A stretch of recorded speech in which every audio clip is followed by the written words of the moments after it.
नमस्कार, स्वागत है सिलेक्शन गुरुजी ऑनलाइन यूट्यूब चैनल पे। आई होप आपकी तैयारी बहुत अच्छी चल रही होगी और आप एंजॉय कर रहे होंगे मैथमेटिक्स को। और जिस तरह से हम लोग चैप्टर वाइज कंटेंट के साथ साथ प्रैक्टिस सेशन चला रहे हैं, ये बेस्ट वे है मैथमेटिक्स के प्रिपरेशन का, सबसे बेस्ट तरीका है। तो आज चैप्टर वाइज कंटेंट में हम डिस्कस करेंगे ट्रेन बेस्ड क्वेश्चन, जो रेलगाड़ी संबंधित सवाल होते हैं जो परीक्षाओं में आते हैं और जिसमें काफी सवाल आते हैं। एक दो सवाल अक्सर करके एग्जाम में मिल जाते हैं। टाइम स्पीड डिस्टेंस से रिलेट करता हुआ ये चैप्टर का सेक्शन है और इसमें बेसिकली अगर आप सच बात करें तो कुछ कॉन्सेप्ट्स को छोड़ के सारे कॉन्सेप्ट टाइम स्पीड डिस्टेंस के ही हैं जो आपने पीछे पढ़े हैं। जो नए कॉन्सेप्ट हैं उसको आज मैं आपके साथ डिस्कस करता हूं और उसके बाद फिर जो टाइम स्पीड डिस्टेंस में हमने पढ़ा है उसी के बेस पे क्वेश्चन सॉल्व करना है। तो ठीक है, तो रोज की तरह एक शानदार मोटिवेशनल कोट से स्टार्ट करते हैं अपना वीडियो कि क्यों रुक जाते हो जरा रास्ता तय करने के बाद वक्त लगता है जिंदगी में सफल होने।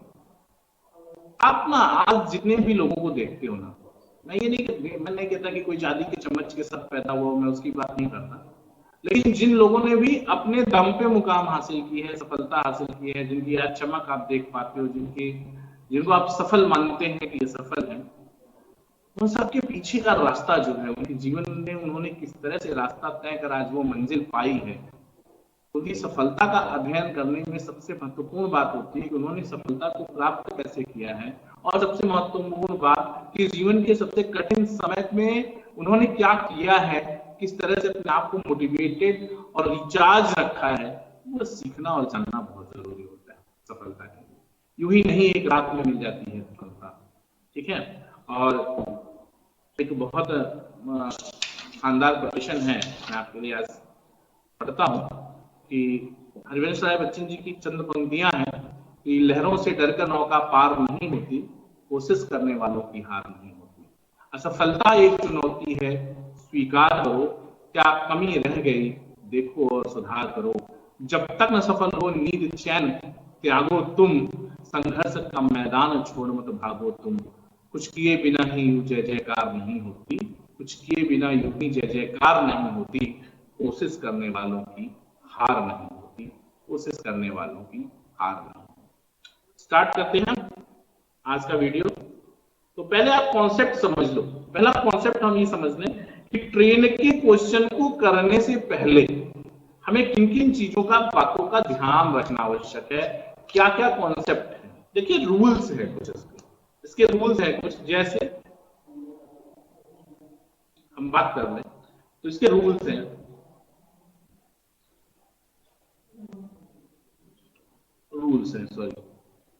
इसके रूल्स है। नंबर 1 है, दो चीज। पहली चीज आप समझिए, पहला जो बेसिक सा सवाल आता है कि जब कोई ट्रेन किसी खंभे को, किसी सिग्नल को, किसी आदमी को पार करती है तो अपनी लंबाई के बराबर होनी चाहिए।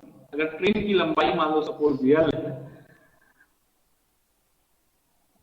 एल लंबाई है तो आदमी को, खंभे को, सिग्नल पोल को, ये सब को पार करने में अपनी लंबाई के बराबर दूरी है चलती। पहला कॉन्सेप्ट। दूसरा कॉन्सेप्ट ये है कि अगर कोई L1 लंबाई की ट्रेन किसी L2 लंबाई के पुल, प्लेटफॉर्म, सुरंग, गुफा आदि से होकर जाती है तो अपनी स्वयं की लंबाई L1 प्लस उस पुल, प्लेटफॉर्म, सुरंग, गुफा की लंबाइयों के योग के बराबर दूरी चलती। ये लंबाइयों के योग के बराबर दूरी चलती। इतनी बात में कोई तकलीफ नहीं, ठीक बात है। तीसरी बात क्या महत्वपूर्ण है कि जब दो ट्रेनें गतिमान हो और विपरीत दिशाओं में गतिमान, एक की चाल S1 और दूसरे की चाल S2 हो तो जो परिणामी चाल होती है वो S1 प्लस S2 होती है। बात समझ गए? बेसिक सा कॉन्सेप्ट बता रहा हूं। और यदि कोई ट्रेन समान दिशा में गतिमान हो, एक की चाल S1 और एक की चाल S2 हो तो परिणामी चाल S1 माइनस S2 होती है, जबकि S1 बड़ा हो S2 से। या जो आप अंतर भी कह सकते हैं कि इनका डिफरेंस लेते हैं, चालों का अंतर परिणामी चाल। बात समझ आ रही है? अब एक और कॉन्सेप्ट इसमें है, वो ये कॉन्सेप्ट है कि अगर दो ट्रेनें एक दूसरे को पार करेंगी, चाहे वो विपरीत दिशाओं से गतिमान हो चाहे वो समान दिशाओं में गतिमान हो, और उनकी लंबाइयां L1 L2 हो, तो एक दोनों ट्रेनों को एक दूसरे को पार करने में L1 प्लस L2 दूरी चलना है। सारा कॉन्सेप्ट फिर से डिस्कस कर देता हूं। एक नंबर, जब कोई ट्रेन किसी आदमी को पार करे, किसी पुल को पार करे, सॉरी किसी आदमी को पार करे, किसी खंबे को पार करे, किसी सिग्नल को पार करे, तो वह अपनी लंबाई के बराबर दूरी चले। ऐसा क्यों? क्योंकि किसी आदमी की, किसी खंबे की, किसी सिग्नल के पोल की जो लंबाई या यूं चौड़ाई समझ लीजिए, जिसको पार करना है उसको, इतनी लंबी ट्रेन के आगे वो नेग्लिजिबल है, उसको नेग्लेक्ट किया जा सकता है, उसको कंसीडर करने की जरूरत नहीं। तो जब किसी खंबे को पार करती है, पोल को पार करती है, सिग्नल को पार करती है, आदमी को पार करती है, तो ट्रेन अपनी लंबाई के बराबर दूरी चले। वही ट्रेन अगर किसी पुल को पार करे, प्लेटफॉर्म को पार करे, गुफा को पार करे, सुरंग को पार करे, तो अपनी लंबाई प्लस उस पुल, प्लेटफॉर्म, सुरंग या गुफा की लंबाई के बराबर के योग के बराबर दूरी चलती है। दोनों की लंबाइयां जुड़ जाती हैं, उतनी दूरी चलने के बाद ट्रेन उसे पार करती है। तीसरा कॉन्सेप्ट क्या है? अगर दो ट्रेनें जिनकी चालें क्रमशः S1 किलोमीटर प्रति घंटा और S2 किलोमीटर प्रति घंटा हो और विपरीत दिशाओं में गतिमान, तो सापेक्षिक चाल S1 प्लस S2 हो जाता है। और विपरीत दिशाओं में ना गतिमान हो, समान दिशाओं में गतिमान हो, तो सापेक्षिक चाल S1 माइनस S2 हो जाता है। कोई दिक्कत नहीं। अब क्या कह रहे हैं? अगर ट्रेन है और कुछ इस तरह का है कि जब दो ट्रेनें एक दूसरे को पार करें, कभी कभी सवाल आ जाता है, जब दो ट्रेनें एक दूसरे को पार करती हैं, तो चाहे वो विपरीत दिशाओं में गतिमान हो ट्रेनें, चाहे समान दिशाओं में गतिमान हो, और अगर उनकी लंबाइयां L1 और L2 है, तो एक दूसरे को पार करने में L1 प्लस L2 यानी दोनों की लंबाइयों की योग के बराबर दूरी चलना होता है। इतनी बात क्लियर है। अब एक और सवाल बनता है कि अगर एक ट्रेन किसी दूसरे ट्रेन में बैठे आदमी को पार करता है, तो बात समझो, पूरी ट्रेन को पार करने की बात नहीं हो रही, ट्रेन के किसी कंपार्टमेंट के किसी सीट पर बैठे एक आदमी को पार करने की बात हो रही है, तो जो ट्रेन पार कर रही है वो अपनी लंबाई के बराबर दूरी चलेगी, ना कि वहां दोनों ट्रेनों की लंबाइयों को हम जोड़ेंगे। सवाल में कभी कभी दे देता है दोनों ट्रेनों की लंबाई दे देंगे, जब क्वेश्चन आएगा तो आपको और बेहतर तरीके से डिस्कस कर सकते। ये बेसिक से कॉन्सेप्ट थे ट्रेन के चैप्टर को शुरू करने से पहले। ठीक, अब सवालों पे आते हैं। कह रहे हैं कि 135 मीटर लंबी एक रेलगाड़ी 54 किमी प्रति घंटा की चाल से गतिमान है, तब यह रेलगाड़ी एक टेलीग्राफ के खंभे को पार करने में कितना समय लगेगा? समय पूछ रहे हैं और खंभे को पार करना है, तो कितनी दूरी चलेगी? समय बराबर क्या? दूरी बटा 4। समय बराबर दूरी बटा 4, यही ना भाई, देख लो कुछ गलत तो नहीं बता रहा आपको। समय बराबर दूरी बटा,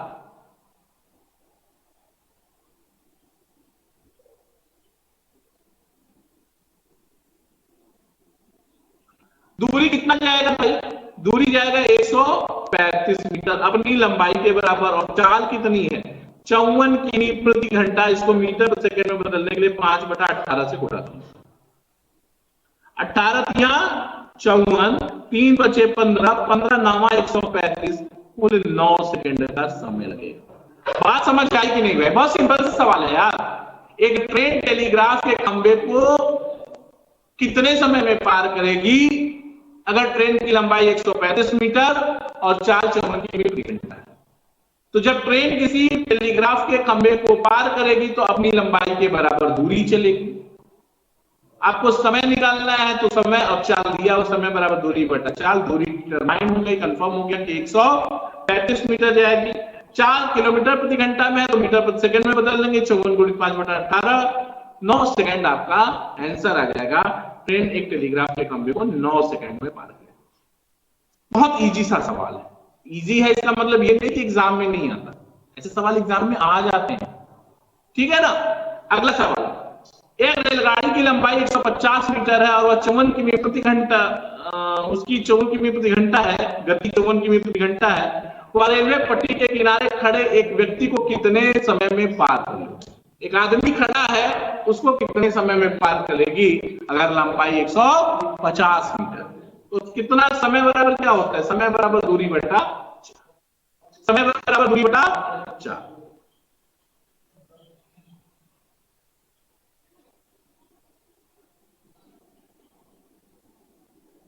दूरी कितना? 150। अच्छा, 54 किमी प्रति घंटा मीटर प्रति सेकंड में 5 बटा 18, 18 3 54, 5 15 10 में 150, 10 सेकंड। कोई तकलीफ है? 10 सेकंड, आसान सवाल है भाई, ठीक ना, कोई दिक्कत नहीं है। कह रहे हैं कि रेलगाड़ी 150 मीटर लंबी है और 54 किमी प्रति घंटा की गति से। मैं इतना आराम से इसलिए पढ़ा रहा हूं ना कि ट्रेन वाले प्रॉब्लम से, ट्रेन वाले क्वेश्चन से बच्चे घबराते हो, घबराने की जरूरत नहीं है। ट्रेन को चला देना है, पार करा देना है, आदमी को पार करे, चाहे पुल को पार करे, चाहे प्लेटफॉर्म को पार करे, ट्रेन को पार लगा देना है यार ना। तो 10 सेकेंड, ठीक। आगे बढ़े, अगला क्वेश्चन कह रहे हैं 40 किमी प्रति घंटा की औसत चाल से चलकर एक रेलगाड़ी अपने गंतव्य समय पर पहुंच जाती है, गंतव्य पर समय से पर पहुंच जाती है। यदि वह 35 किमी प्रति घंटा की औसत चाल से चले तो वह 15 मिनट देरी से पहुंचती है, 15 मिनट देरी से पहुंचती है। तो कह रहे हैं तदनुसार यात्रा की कुल दूरी क्या है? सिंपल सवाल है दोस्त, सिंपल सवाल। ये चाल, समय और दूरी का सवाल है। क्या सवाल था? एक व्यक्ति, एक लड़का 3 किमी प्रति घंटा की चाल से जाता है तो अपने स्कूल 10 मिनट लेट से पहुंचता है। वह 4 किमी प्रति घंटा की चाल से जाने लगा तो 5 मिनट पहले पहुंच गया। स्कूल से उसके घर की दूरी कितनी है? वही ट्रेन का मामला है।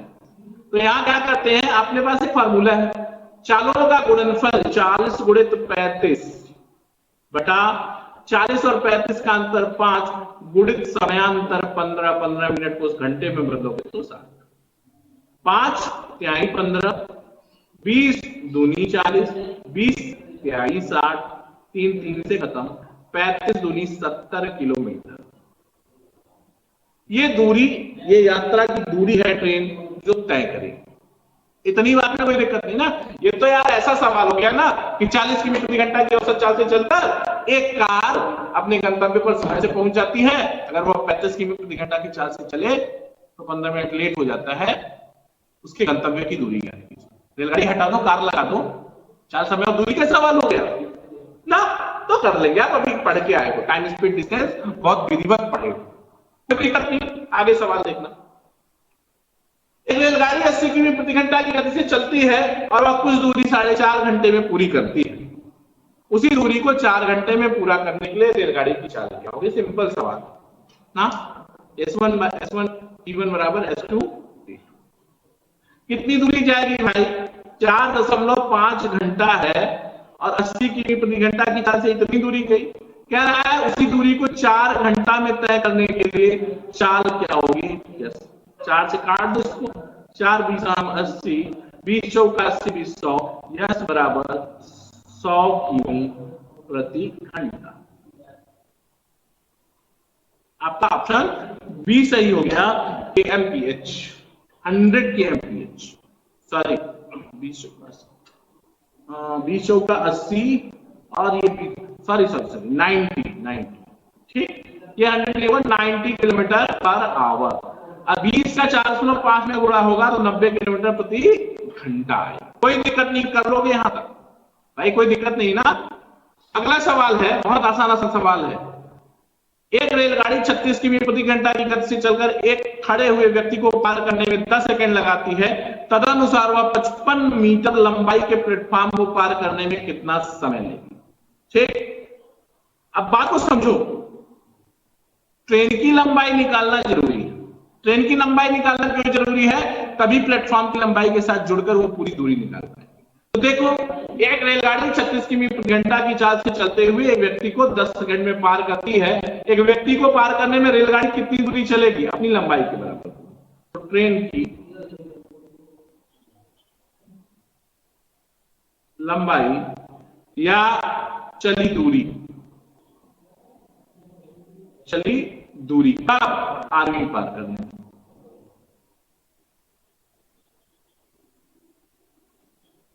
आदमी को पार करने में, बराबर दूरी बराबर चाल गुणित समय, चाल 36 गुणित 5/18 गुणित 10,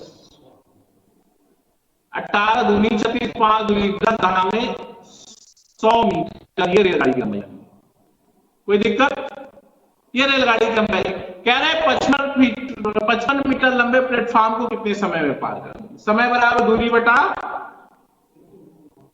बोल भाई समय बराबर दूरी बटा चाल, हाँ पता है ना, कितनी दूरी जाएंगे एक प्लेटफॉर्म को तय करने में, प्लेटफॉर्म की लंबाई प्लस ट्रेन की लंबाई, ट्रेन की लंबाई 100, प्लेटफॉर्म की लंबाई 55, चाल कितना 100, कितना आ गया, कितने आ गई आपकी चाल, 15.5 किलोमीटर 5 मीटर प्रति सेकेंड। कोई दिक्कत है? कर लोगे? ठीक है।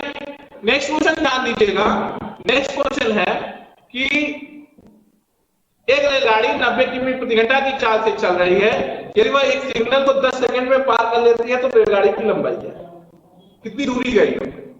रेलगाड़ी की लंबाई क्या होगी? जो 10 सेकंड में 90 किलोमीटर प्रति घंटा की चाल से वो दूरी तय कर लेगा, वही रेलगाड़ी की लंबाई है, क्योंकि रेलगाड़ी की लंबाई किसी सिग्नल को पार करने में रेलगाड़ी अपनी लंबाई के बराबर दूरी चलेगी। ये कॉन्सेप्ट मैं आपसे बता चुका हूं, ये कॉन्सेप्ट मैंने आपको बता दिया। क्या बता दिया? कि एक रेलगाड़ी जब किसी सिग्नल को पार करती है तो अपनी लंबाई के बराबर दूरी चलती है, और एक कह रहे हैं कि एक सिग्नल को 10 सेकंड में पार कर लेती है तो दूरी बराबर, दूरी आप लिख ट्रेन की लंबाई बराबर क्या, बराबर दूरी बराबर 4 गुणित समय, 90 गुणित 5/18 कर लो, मीटर प्रति सेकंड में बदल गया, और समय 10 सेकंड, 18 25 90, 5 25 25, दहा में 250 मीटर की ये ट्रेन होगी। कोई तकलीफ है? बहुत आसान सवाल है ना, कर लोगे, बेसिक क्वेश्चंस हैं ये, बेसिक क्वेश्चंस, ठीक ना। अगला क्वेश्चन ध्यान दीजिएगा कि यदि 100 मीटर लंबी रेलगाड़ी 30 किलोमीटर प्रति घंटा की चाल से चल रही है तो वह एक रेलवे लाइन के पास खड़े व्यक्ति को सामने से कितने समय में गुजरेगी, यानी उस आदमी को पार करने में कितना समय लेगी। यदि 100 मीटर लंबी रेलगाड़ी 30 किलोमीटर प्रति घंटा की चाल से चल रही है तो वह रेलवे लाइन पर खड़े एक व्यक्ति को कितने समय में पार करेगी, तो समय बराबर